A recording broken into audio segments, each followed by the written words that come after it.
Bago natin simulan ang ating video tutorial mga bebs, ito pala yung aking Facebook account. Kung active tayo dito sa YouTube, mas active nga po tayo dito sa Facebook. Ayan, ito nga po yung ating Facebook account. Meron na siyang 7,000 followers.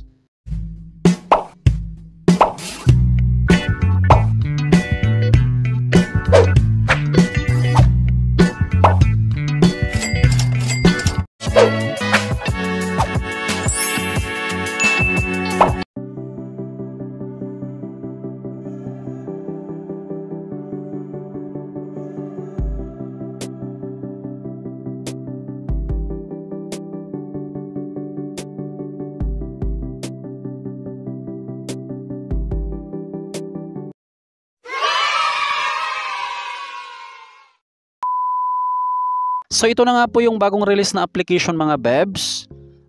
This week lang talaga siya na-release. And then, isa nga po siyang merging application na kung saan yung ating mga reward na points ay pwede nga po natin siyang ma-convert to GCash, Lazada, GrabPay at saka Maya. So speaking of rewards, meron tayong balance dyan dito sa Dayas worth 2,050 pesos. So bago nga po natin pag-uusapan yung pangalan at saka feature ng application, bali i-cash out na muna natin yung ating balance mga bebs. I-convert lang natin yung ating rewards. Ayan, kapag sa Lazada, 1.2 pesos lang. GCash, Maya at saka GrabPay, 100 pesos. Alright, pipiliin natin yung GCash. Dito sa account number, ilagay lang natin dyan yung ating phone number ng GCash. Tapos pangalan ng ating GCash account. So ito na nga po yung ating GCash, nakabound na siya. Tap na natin yung cash out. Ayan, nag-success na. Confirm.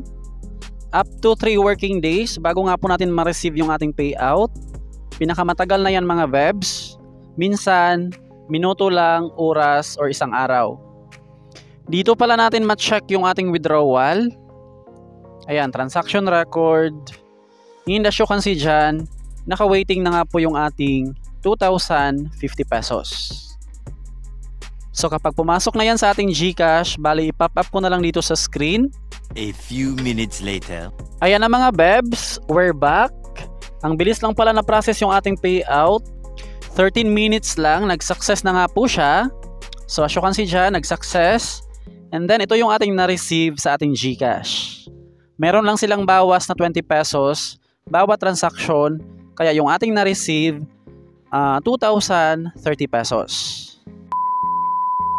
And then sa mga interesadong itry itong app, itong video na to mga bebs, panoorin nyo lang yan. Andiyan na yung ating step by step kung paano i-download at kung paano nga ba mag-work itong kanilang platform para makapag-earn ng mga points.